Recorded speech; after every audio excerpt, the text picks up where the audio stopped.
broadcast started. Roger, 0G, I feel fine. Godspeed, John Glenn. System, Tranquility Base here. The Eagle has landed. Roger, Tranquility, we copy you on the ground. New possibilities are opening up for scientific cooperation between countries. 1, 0, 0. Liftoff. Americans return to space as Discovery clears the tower. Discovery, go and throttle up. Discovery, Roger, go for deploy. Stich here, and everybody in the shuttle program, the crew is go for launch. Roger, nice to be in orbit. We have followed in their footsteps to get us where we are today.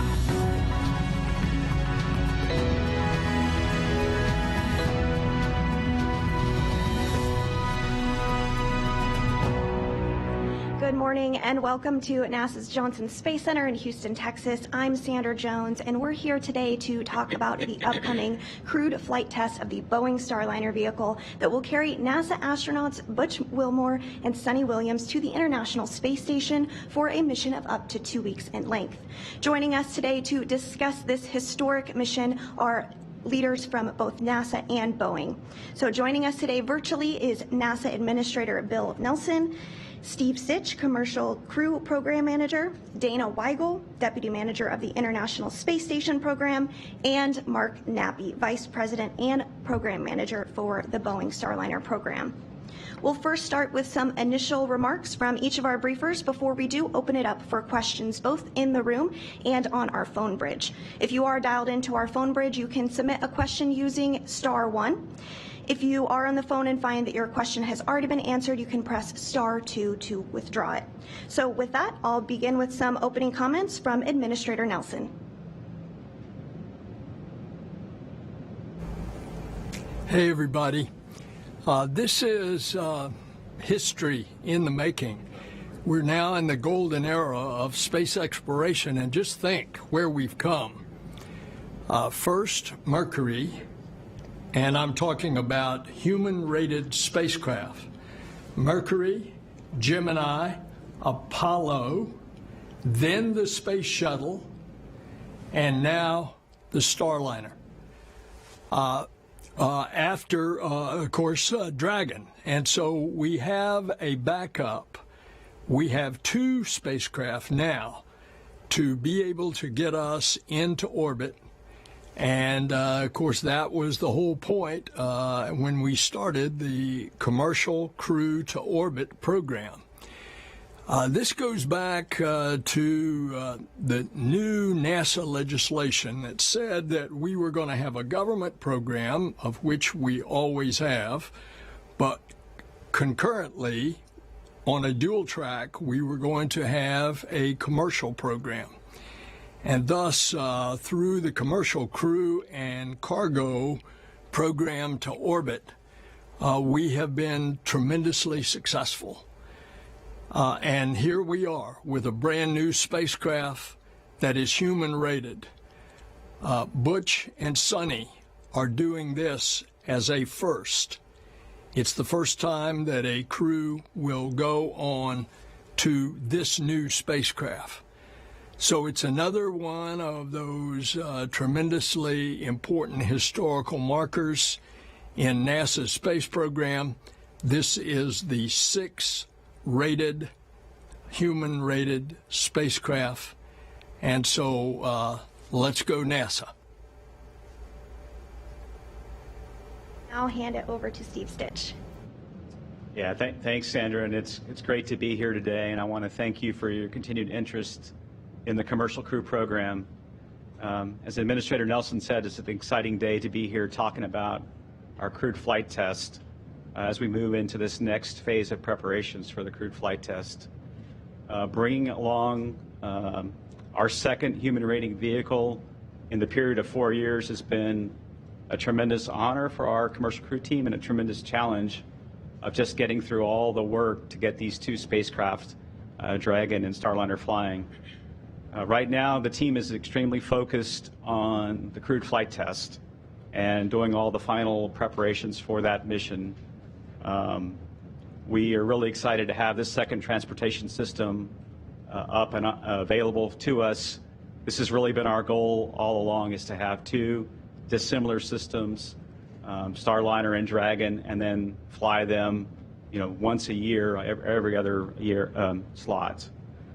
We've seen in the past the importance, I think, of having this dissimilar redundancy. It's always tough to fly into space. There's always challenges with every launch vehicle and spacecraft, and so for us, having that second transportation system is hugely important to us. Mark's going to talk a little bit more about where we're at relative to the vehicle preparations. As I've mentioned before, Starliner's in the process of being fueled right now in preparation for launch, and then the Atlas vehicle over at Complex 41 is going through its final checkouts, and then eventually Starliner will go over and get mated to the launch vehicle. We'll talk a little bit more about where we're at. This year's been busy for commercial crew. We had an important parachute test around January 9th to test the final modifications to the Starliner system. That test went extremely well. We've got that data back from that test. We're in the middle of that final certification of the parachute system. In fact, we had a program control board earlier this week to talk about the structural margins for that system and the factor of safety, and it's all in great shape. So that's really good. The crew has been busy here, and you'll hear from them this afternoon. They've been training in the simulator. I think many of you got to go over the simulator yesterday and see what Starliner is like to go fly. Butch and Sunny have been training and getting ready for this flight for a number of years. The flight control team has been doing their final integrated simulations with the crew in preparation for flight, and that's going really well. Part of bringing on a new crewed system is the human rating process and our certification process, and we're really in the final cusp of that. We really only have a couple of areas to close out. That's going really well. We are in a better position than I think we've ever been for any flight that I've been a part of in terms of closing out that certification. The mission itself is extremely important to us. It's a crewed flight test, as we've talked about, and so if you remember, the importance of this test is to really test out all the Starliner systems. There'll be some manual flying objectives during the flight to test out the manual flying capability of this vehicle. We'll have the crew do a little flying as the Starliner approaches station on the V-bar and check out that system and make sure we can fly the vehicle. And then once we dock, we'll do some demonstrations with station to make sure it can fulfill all the requirements if needed to be a safe haven. And then, the importance of this flight really is, as I talked about for OFT2, OFT2 was really the path to the crewed flight test, and this crewed flight test is really the path to Starliner 1. And we've already started preparing for Starliner 1, working with Mark and his team. We've already started approving certification products for that flight. And really the goal is after CFT, after the crewed flight test, to look at the data from the flight and then have a certification activity toward the end of this year. Starliner 1 has a few improvements. One that I can talk about a little bit today is the ability to land in a little bit higher wind conditions, and we're looking at other improvements to the vehicle as well.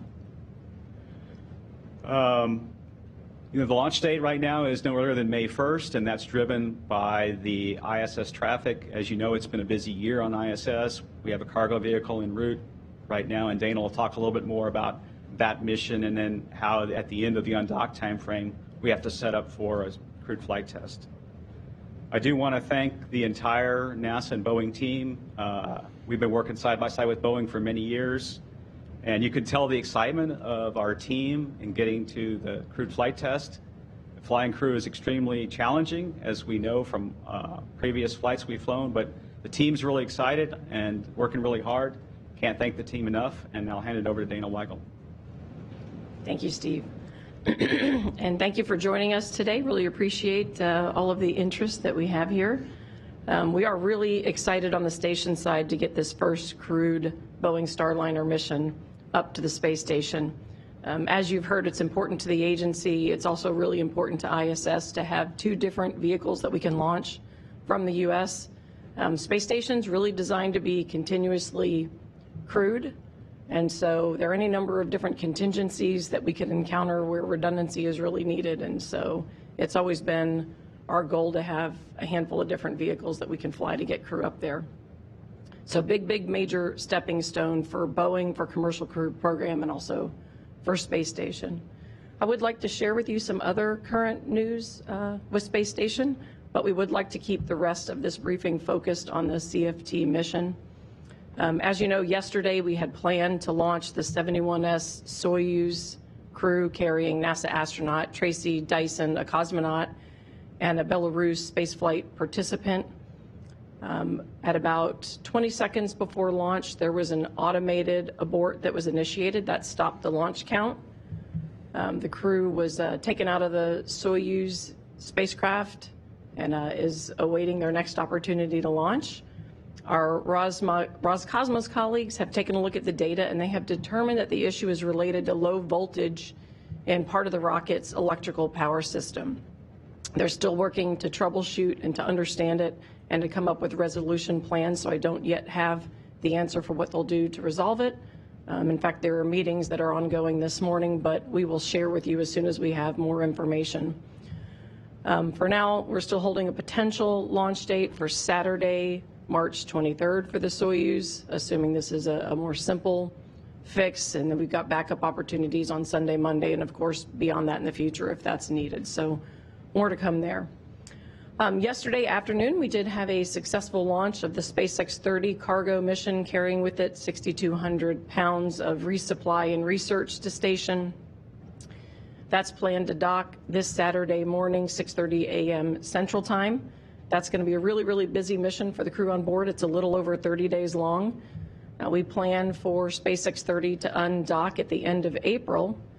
And then a few days after that undocking, we'll have Crew 8 get in the Crew Dragon and do a relocation of their spacecraft from the current location, which is Harmony's forward port, to the Zenith port. That's going to free up the forward port, which is what we need for the CFT docking. I had a chance to go over to one of the recent simulations and watch Butch and Sunny and talk to them a bit, and they're in great spirits. They are ready and anxious to fly, both the Starliner vehicle and also anxious to get on board ISS. Once they get there, they'll be there for just under 2 weeks, and the main focus will be putting Starliner through its paces. They'll do a number of activities that I think you'll hear a lot more about in a lot of the other briefings, but some of the things they'll do are things that we will eventually need for the longer duration missions, such as housekeeping on the Starliner. They'll also, as Steve mentioned, do some of the procedures and preparations for what we call safe haven, or checking out the contingency preparations and procedures, including moving some of our emergency equipment around. So very busy time on board station, a lot of schedule in front of us to get to a CFT mission, but we will be ready, and we are very much looking forward to having the Starliner spacecraft there, along with Butch and Sunny. And with that, I will hand it over to Mark. All right, thanks, Dana. Well, it's very exciting to be back in the launch environment and getting ready for a mission. I'm going to talk to you a little bit about the why we're doing CFT, what we plan to accomplish. I'll talk to you about what we've been doing since the last time we talked with getting the spacecraft and all of the systems ready. And then I'll talk a little bit about the people before we wrap up.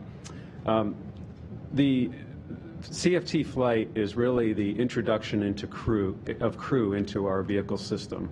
So a lot of our flight test objectives are about how that interface is going to work.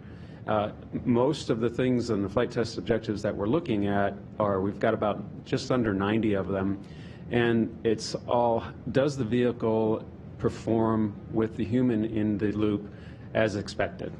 And so as we go through the mission, I'll talk a little bit of detail about what those flight test objectives are, but as we go through the mission, that's what we'll be looking for. We flew OFT-2, and that was the uncrewed mission for the Starliner vehicle. It was very successful, but now we introduce the human. And so what are we going to do to establish that interface? Well, from pre-launch through ascent, we're going to be looking at how the astronauts fit into the seats, how they interface with the equipment in the vehicle, and there'll be specific things that we'll ask them to look at, and we'll get their feedback when we get back. When we go through approach and rendezvous and dock, we'll confirm the thruster performance and manual abort scenarios are working as expected. We'll check the communications, we'll check the manual and auto navigation systems, and the operation of the life support system with crew now in the vehicle. Once we're on dock, we'll look at hatch operations and how that works with the crew. And once we get past the first few days, we'll go into a quiescent mode and make sure that performs nominally. And then after that, it's about about cargo transfer. Dana talked a little bit about that and how that works between Starliner and ISS. Then we'll undock. We'll confirm our manual piloting system. We'll be able to go into the backup mode and let Butch and Sonny use the hand controllers to make sure the vehicle reacts as expected. And then the rest of it is just about how we separate from the crew module with the service module, and how we re-enter and use the parachute systems and test the landing systems out. So a lot of nominal operations, but this time the crew's involved, and so we want to check that interface out.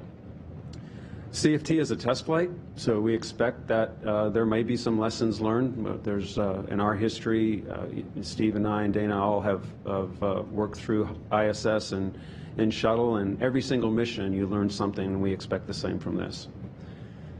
So we're looking forward to getting those flight test objectives done, getting back and bouncing those against OFT2, and then working towards our certification process. So secondly, where is the vehicle? What have we been doing for the last 6 months?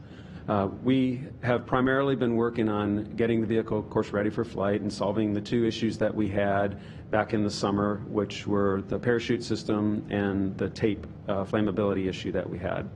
So we can safely say those issues are behind us. The parachute system, we had the soft link that we talked about that had failed some testing early on, and so we replaced that soft link with a more durable material.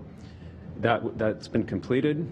We took the opportunity, since we had the time, to basically upgrade the parachute to the next configuration, which was already planned for Starliner 1, and that just involved a minor change of adding a little bit of material around the radial area of the parachute and adding some additional stitching. That turned into the drop test that Steve talked about with the parachute. That test was phenomenal, performed just as expected, and so we have a good parachute system to fly the vehicle with. The tape issue, we went through the vehicle and we either removed, or we put barriers in place, or we proved that the area that had the tape wasn't susceptible to this issue. And so we removed nearly a mile of tape from the vehicle and mitigated about 85 to 90% of the areas that the tape is installed on the vehicle. We've closed all that paper, and we're ready to go fly. There's a handful of engineering products that Steve talked about that we're getting wrapped up, and they're all ready to be closed in the beginning or end of this month to the beginning of next month. So we really have nothing in front of us that's stopping us. As far as the vehicle goes, the spacecraft is closed out, the cargo's loaded, and we're in the middle of propellant loading right now. We'll wrap that up next week, and then we'll be in a position to roll to the ULA launch site around the 10th of April. We've been going through a number of reviews, which on the Boeing side have all been completed. There's a program management flight readiness review that we completed. There's a mission assurance review that we completed, and just this week we completed an executive review with our CEO and Chief Technical Officer to assure that we're ready to fly, and we've received concurrence from all those reviews to proceed. So we'll look forward to the next set of reviews, which will be with NASA. That'll lead up to the agency review at the end of April. Next, the people.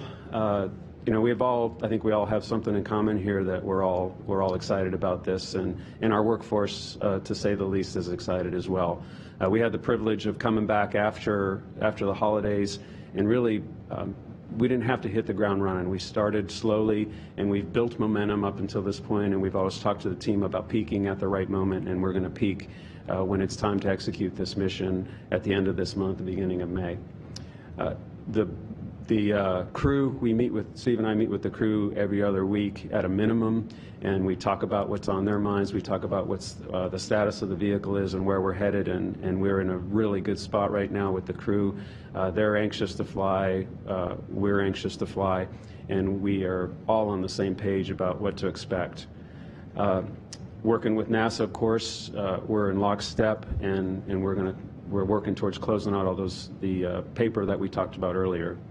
All in parallel with all this, we've been working towards getting Starliner 1 ready as well.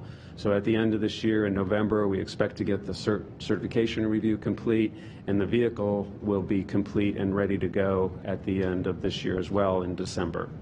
And then when CFT gets back, we have to start preparing for Starliner 2. So we've already started working those requirements and schedules so that when the vehicle gets back at the end of May, we'll be ready to hit the ground running and start that vehicle processing for Starliner 2. So lots been going on. We're excited about this mission. We're excited for Sonny and Butch to fly, and of course, we're looking forward to providing that second vehicle to NASA for crew rotations. Back to you, Sandra. And thank you to all of our briefers for those initial remarks. We'll now open it up for questions. As a reminder, if you are on the phone bridge, you can press *1 to submit your question. Once your name is called, please state your name, affiliation, and to whom you'd like to direct your question. And if your question has already been asked, you can press *2 to withdraw it. But let's start with some questions here in the room first. Go ahead. Gina Sinceri, ABC News for Mark. Tell me about the amenities in the capsule for the crew. What kind of comfort level can they expect in the capsule on the ride up? So the crew has been in the vehicle a number of times. We fit the seats for the crew, so they are very comfortable. You know, it is a tight quarters if you've been in a spacecraft before, so it's not like a motorhome, but but it serves the purpose for the short missions that we provide access to the International Space Station for. Bill, and then Bill Harwood, CBS News for Steve. You know, watching the simulators yesterday and seeing the equipment down here and talking to the people, the impression I got anyway was how tightly integrated NASA Ops is with this Starliner project, and it seemed like more of that than we see with NASA and SpaceX. I realize you guys are tightly bonded with SpaceX as well, but can you talk about that a little bit? I mean, the Starliner looks more like a traditional NASA program to some of us than the Dragon, and maybe it's pros and cons of that approach, but it does seem to be more integrated, at least looking from the outside in. Can you just talk about that? Thanks. Yeah, good question, Bill. We did, you know, sort of let either contractor choose the way that they wanted to operate, and so as long as they met our certification requirements, that was acceptable. SpaceX has chosen to fly the vehicle, right? They have a flight control team at Hawthorne, and so they have their employees fly the vehicle. Boeing chose a different approach, using NASA flight ops to go do that work and to run the mission for mission control. And of course, that team, I was a part of that team years ago on Space Shuttle, so they have a lot of heritage. So Boeing chose that team. We also offered to anybody that wanted to use that a couple of NASA GFE projects. That would be the NASA docking system, and so Boeing chose the NASA docking system on Starliner as well. And so what I've seen is, you know, the flight control team working with Boeing operates the vehicle very well. I would say the Starliner spacecraft looks a little bit more like a space shuttle compared to Dragon, meets all our requirements. It was designed by really Chris Ferguson and others with shuttle heritage, so the cockpit looks, if I get in that cockpit, it looks very similar to me compared to shuttle. I think there's an advantage for NASA to have our team working side by side with Boeing and doing flight operations, in the sense that if you think about the gap we've had from the end of shuttle to what we need for Artemis, it's allowed NASA to keep some of those critical flight operation skills, training the crews and then operating the vehicle for launch and landing phases and those critical phases of flight. So I see it as an advantage. There's two different systems, but two different ways of doing things. Both have their advantages. And it's really exciting to see some of my colleagues that I used to work with in Space Shuttle in the flight control room, and they're going to get to fly this vehicle very soon with Butch and Sonny, and that's pretty exciting to me. So. Thank you. We have a few more questions here in the room that we'll take before we jump to the phone bridge. Go ahead. Hey, Mike Maidenberg, Wall Street Journal. Good morning. I guess, Steve and Mark, At this point, how do you know your teams haven't missed something? You know, unanticipated issues have emerged a few times on this program. How confident are you that there won't be more, you know, heading into May 1st? Yeah, I can start, and then we'll let Mark add. I mean, we have gone through every certification requirement except for a couple that aren't closed yet. One of those is parachutes, and that's just getting the final data and reviewing all the data. And so from my perspective so far, it seems like we've looked through everything. We've done, in many cases, independent analysis, which we do the same thing for Dragon relative to landing loads, abort performance, rendezvous and docking, all those sorts of things. And I would say in the time frame that we've had from last summer to now, we've really spent that time testing the flight software in a very integrated manner in the Boeing ASIL facility, which is a hardware software integration lab. And so we've had the crew over there. So we've done everything we can to make sure we're not missing things. I tend to ask a lot of questions. I'm kind of more of a hands-on, I would say, program manager, maybe a little bit of an engineer at heart. And so I try to probe into areas to make sure that we haven't missed something. The last parachute test gave us a heck of a lot of confidence in that system.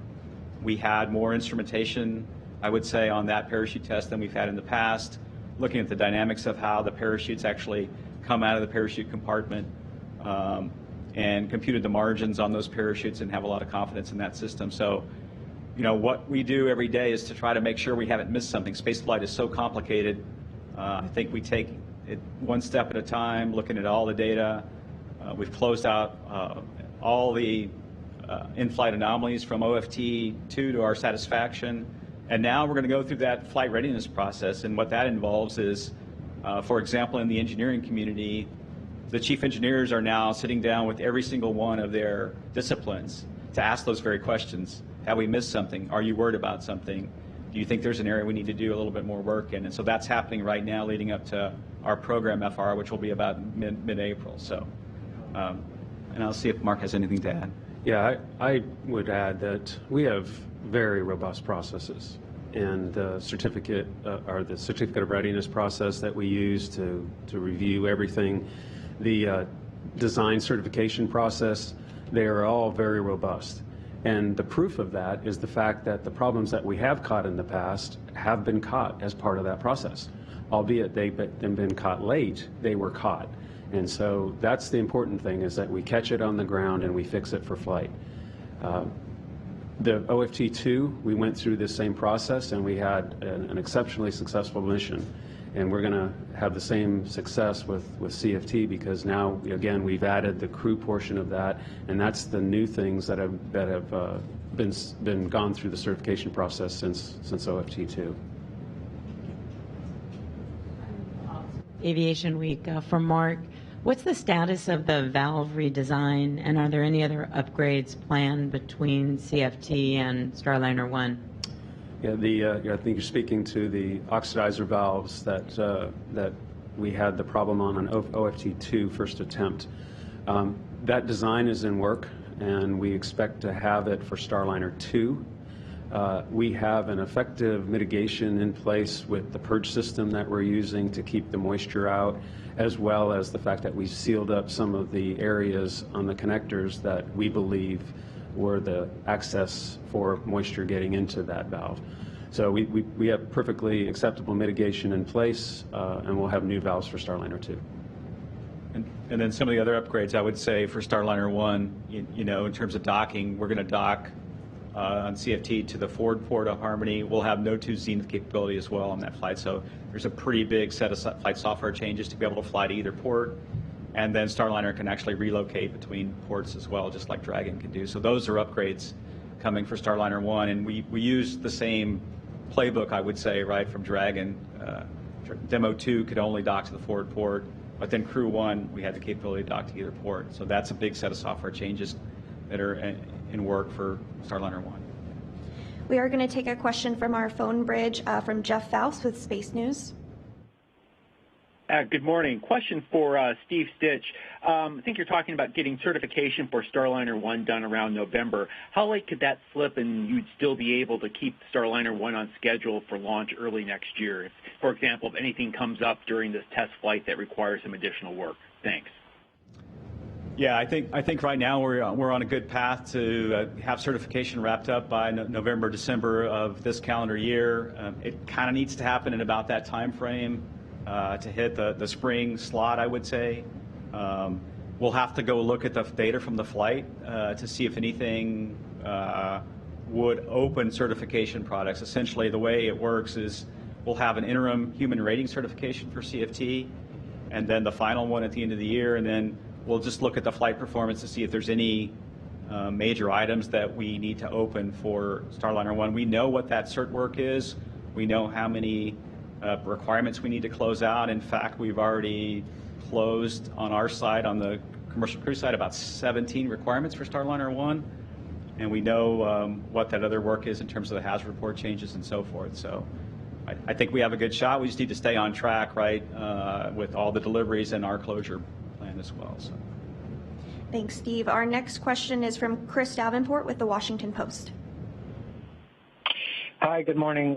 Thanks. This is for Steve and maybe Mark, if he wants to jump in. It's a follow-up to Bill Harwood's question a moment ago. Steve, you had said that Boeing chose not to use NASA, or chose to use NASA flight operations to fly the vehicle. So I just want to clarify, does that mean NASA and not Boeing is operating Starliner throughout the mission? I'm just wondering, has that always been the plan, or is this a change? Because it seemed to me during the OFT missions that Boeing was still very much in charge. I'm just wondering what the roles are and how that, again, compares to how SpaceX flies Dragon. Thank you. Yeah, so this is Mark. Boeing is still responsible for the mission. We buy the service from NASA with mission operations, and so the mission management team is led by a Boeing flight director, Laura Kane, and we maintain control for the mission all the way through landing until we get the vehicle back. And I would say the way the NASA team operates relative to the flight control team that are in the flight control room is that team reports up through Mark, essentially, right? So Mark, think of him almost like a subcontractor, if you will. Boeing chose the NASA flight ops team to do that service, that part of the mission. And so in the FRR process, that team that trained the crew, that build the procedures, that operate the vehicle on the consoles, reports up through Mark for flight readiness. And he has already been looking, when he had his flight readiness review last week, they actually reported up through Mark. The mission management team, as Mark said, is chaired by Leroy Kane, and Boeing, we want Boeing to be responsible for the flight. And it's worked pretty well for the previous 2 test flights. I think that construct has worked fine. I don't really see any challenges relative to having the crew on board for this flight, and we understand this construct really well. I'm going to take one more phone bridge question, and then we'll come back in the room, okay? So next up is Marcia Dunn with the Associated Press. Yes, hi, I have a question for Mr. Nappi. How difficult has it been for Boeing, frustrating if you will, to be on the sidelines as SpaceX has delivered crew after crew for the past 4 years? And was there ever a point in all of this that Boeing considered even slightly about buying out? Thanks. We've been very focused on the mission. I'm in the C3PF, which is our processing facility at the Space Center and Kennedy Space Center, and then I come out to Houston, and our teams are really focused on getting ready for previously OFT2 and now CFT. We're on the sidelines. We cheer for SpaceX. That's something that is very important to our country and very important to NASA to have that access, and we're looking forward to providing that as well. So I don't call it frustrating at all. I think we would like to have been further along at this time. There's no doubt about that. But we're here now, and we're prepared, and we're ready to fly. Thank you. We'll go to a question here in the room. Go ahead, Mark. Oh, thank you. Mark Perot with Aviation Week and Space Technology. How many Starliners do you envision assembling, and how many flights can each one do as you envision it? Okay, so we're on contract to fly through Starliner 6 with NASA. The first 3 have been ATP'd, so they're in process of being built. The last 3, we've ordered parts, and we have nearly all of that in stock, and we'll be looking at the authority to proceed with those probably this summer, and then we'll focus on those. We have launch vehicles as well for those 6 flights, and so we are in the process of getting ahead. Like I said earlier, we're working on Starliner 2 already. Our next question in the room, right back there. Stephen Clark, Ars Technica for Steve Stich. You mentioned the parachutes, still working the certification for that. What are the other items that you're still working final certification and human rating on? Yeah, good question. Yeah, as I said, parachutes, it's really getting all the data and reviewing it. We have all the data. I suspect that will close in the next couple of weeks. And then the other item that we're going through in detail is what we call the abort certification. So we set some pretty stringent standards for these vehicles to have a ability to board off the launch vehicle should it have a problem during ascent. We said we wanted in 10-second slices of time all the way up through the ascent profile, we wanted to see 95% success rate in an analytical study of various failure cases. And so we're in the final stages of closing that out with Boeing. They've delivered all the data to us. We have a little bit of independent analysis to go do, to work through. And then those are the 2, I would say, biggest things that we're working through. And then other than that, it's primarily the final hazard report process closures. Those usually lag behind the analysis, and so we're in really good shape. We're like I said, we only have really 3 verifications to close, and about 5 small aspects of some hazard reports. So we're in good shape. I'm going to take another question from the phone bridge. This is from Tariq Malik with Space.com. Hello, thank you very much. I have a question, I believe, for Mark. You mentioned that all of the objectives, since this is your first test flight with a crew on board, and if memory serves, life support wasn't a core testing target from OFT2. And I'm just curious how the development of the life support system for Starliner has gone. What sort of testing has given you confidence, that it's ready for this flight, and what you hope to see or check from either thermal control or other life support for this mission throughout the different phases that will give you confidence for Starliner 1. Thank you. Okay. So on OFT2, we did have in our thermal control system, we had some icing in one of the loops, and it really was probably stemmed more from not having crew on board. We managed that problem and then made some changes during this last flow to make sure that doesn't happen again. And so what we'll be focused on for this next flight is how the environment is controlled during the mission with crew in the vehicle. So there'll be obviously more heat generated inside the vehicle. How does the vehicle respond to that? How does the cooling system work? How do the humidity levels stay constant? Those are the types of things that we'll be looking for to make sure that it's a comfortable environment. And we did have an integrated test with the crew. Trying to remember exactly when it was, but Butch and Sonny got in the vehicle, in the C-3PF, in the processing facility, in their suits with the ECLS system, and we put it through its paces a little bit. So that gave us a lot of good data and confidence that the ECLS system will perform as we need to with Sonny and Butch on board. Our next question is from Lauren Grush with Bloomberg. My question, I think this is for Mark. I'm wondering if you could provide an update on any plans for flying Starliner beyond NASA missions.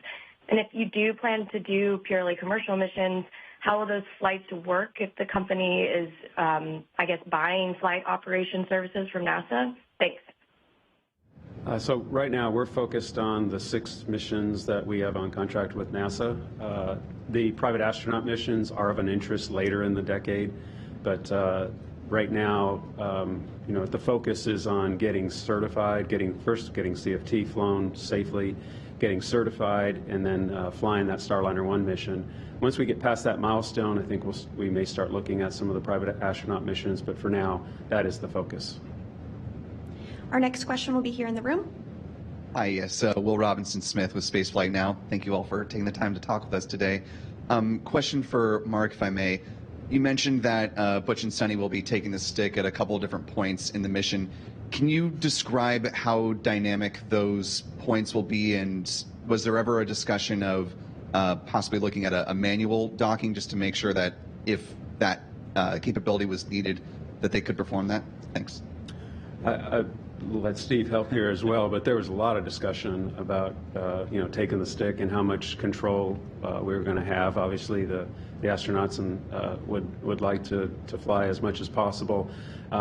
We have these flight test objectives that we have in place that I talked about earlier, and then we also have these operational checkout capabilities that we have planned in the flow as well to provide some stick time for Sunny and Butch to be able to check out how the vehicle works. We're actually going to go into a backup mode. We have a backup mode capability to fly. We're going to go into that backup mode and let them take control over the vehicle. But it is really, slight maneuvers just to get the feel to make sure that it operates properly and operates like they've experienced in their training. Steve, is there anything you'd like to add? Yeah, I would say we looked at different phases of flight. For example, while they're on orbit, in the rendezvous, quite a ways away from station, they'll go maneuver the vehicle manually to point solar rays at the sun, point the star tracker, try to take star measurements to align the inertial navigation system, and then during the approach they'll do. I can't remember the exact range, but out pretty far on the V-bar, they'll do some manual flying. And the vehicle, it has great flying cues. I've been in the simulator and flown it a number of times myself, and you can manually dock this vehicle, although that's not the prime mode. The prime mode really is to fly in the automated mode with the Vesta rendezvous sensor system. But we're going to test a couple of these different kind of things during the flight, take a look at the data, see how the vehicle responds. Obviously, it flies really well in the simulator. If anybody got to fly it yesterday, Starliner flies beautifully in the simulator, and I suspect it'll do the same thing on orbit. We have another question here in the room. Yusuke Tomiyama, the Yomiuri Shimbun, Japanese Daily. My question is to anyone who can answer. Partly, Administrator Nelson mentioned in his first remark, but let me clear that point. So, what is the importance that NASA will have 2 spacecrafts, not just one? And can we say NASA is now completely recovering from the setback for 9 years since 2011 with no spacecraft carry U.S. astronaut to the ISS? And are you sure? So now you are entering a new golden age for space human exploration? Let me take the first part of that. Let me speak a little bit more in a little more detail about why it's really important to us to have dissimilar capability or different launch vehicles from a station standpoint. I mentioned previously that Space Station is designed to be continuously crewed. And what I mean by that is our life support systems, for example, are really designed to work with constant throughput. There are water, urine recovery systems, et cetera, and they don't go dormant well. We have a lot of problems with dormancy. And so some of the vehicle systems do better with crew on board. The other thing, because we are designed to have crew on board, we have a lot of things the crew does for us in terms of preventative and corrective maintenance to keep the systems going. When you look at the types of things that we have experienced or could experience, there are any number of different failures or anomalies. The Soyuz coolant leak is a great example where we had a problem on one type of spacecraft and we were able to leverage contingency capability, in this case with Crew Dragon. And so contingencies can occur like that, and having dissimilar capabilities gives you the opportunity, whether it's for crew rescue on board with a dissimilar type vehicle or opportunities around the corner for launching another vehicle. Today, all of our crewed Dragons are launching on F9s, and so if there was a problem with F9, for example, and we had to stand down for a while to understand the problem, if we had another vehicle, we could continue flying that vehicle. So that's the reason when we talk about having multiple providers, why it's so important for us to have that continual capability. And I'm not sure I caught everything in the second part of your question. Okay, we'll go back to the phone bridge here. Our next question is from Marcia Smith with spacepolicyonline.com. Thanks so much for taking my question. I think it's to Mark, but may also be to Steve. I'm interested in the FAA's involvement in licensing these launches. My understanding is these first 2 test flights are under NASA's authority, and I'd just like to confirm that.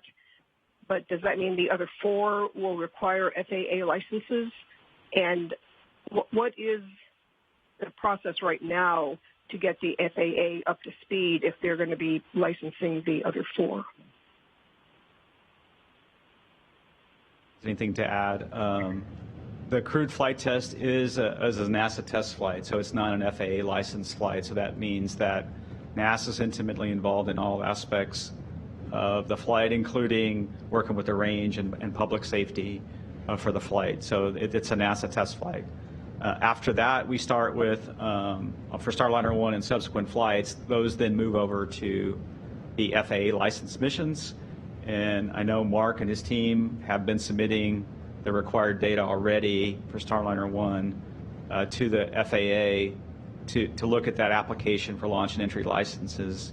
And eventually the FAA, after the crewed flight test, will approve that package and then give Boeing the license to go fly Starliner 1. I don't know if Mark has anything to add.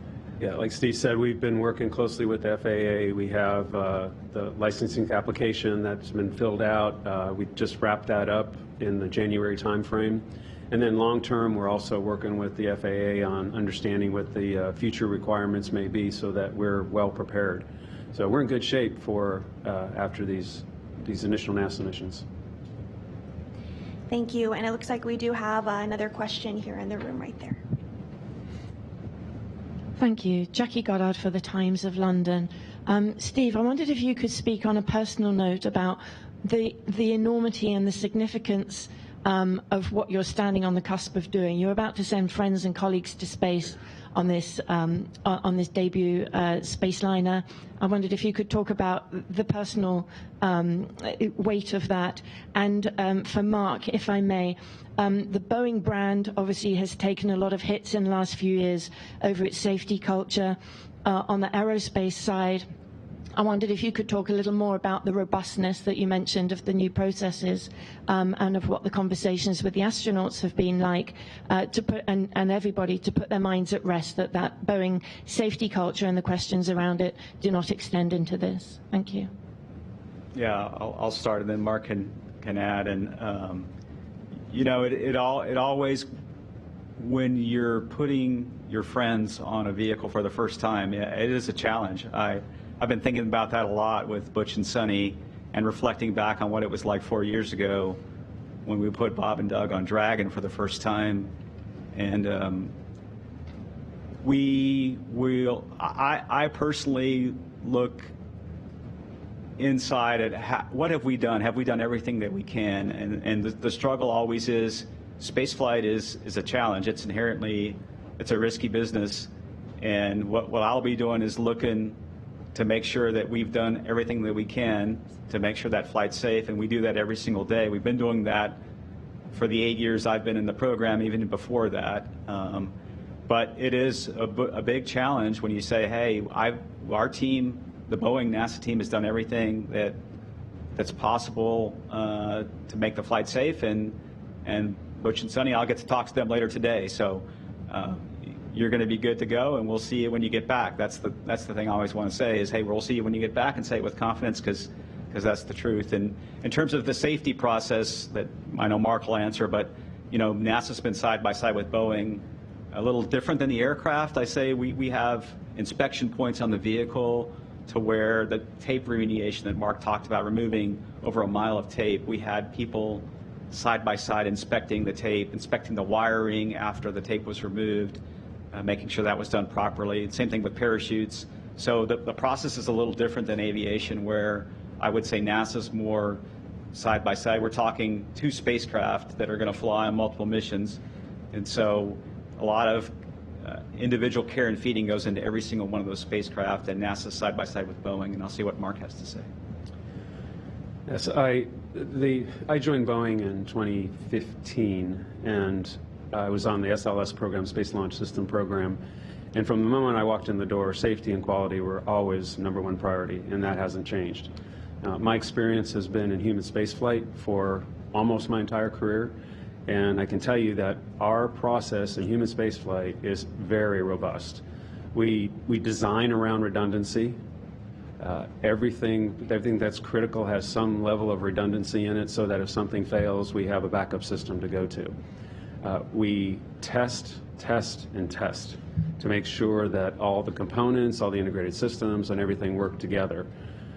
When we do things on the floor, we have critical inspection points where Boeing inspectors come in and look at it, and as Steve said, NASA will do audits as well of those systems. And then if something should snake its way through the system, we do integrated testing of the vehicle to make sure that it's ready to go. The test team that launches the vehicle and supports the flights, the in-flight mission operations, they are trained in case something goes wrong to recover from that problem. So it's a very robust system. We do independent reviews to make sure that we've covered all the bases. It's a very robust system. It's worked well for us in the past, and it really hasn't changed on this program from my experience in the nearly 40 years in human spaceflight. If I could just add one item, just as a reminder, Boeing designed and built the vast majority of the space station itself. They are our primary sustainer, and they're responsible for safety of all the equipment they built, plus integrated safety across our entire spacecraft. And so the processes that we're talking about that we use together for human spaceflight have been around. You know, we've had the vehicle now for 25 years, crewed for 23 years, and so we do have a very different integrated, I think, approach in the aerospace human spaceflight side that's pretty unique. So just want to remind folks that this is not Boeing's first time to deal with human spaceflight safety. Thank you all, and that is going to be all the time we have today for questions. Thank you to everyone who submitted your questions and to our briefers for taking time out of their busy schedules to answer them. We do have 2 more briefings today to cover Starliner. The next up will be at 11:30 a.m. Eastern and will be the Mission Overview News Conference, and then at 2 p.m. you'll have the chance to hear from the crew of Starliner themselves. We do hope you'll stick around for both of those briefings, but for now, that will do it for us here. Thank you again for joining us.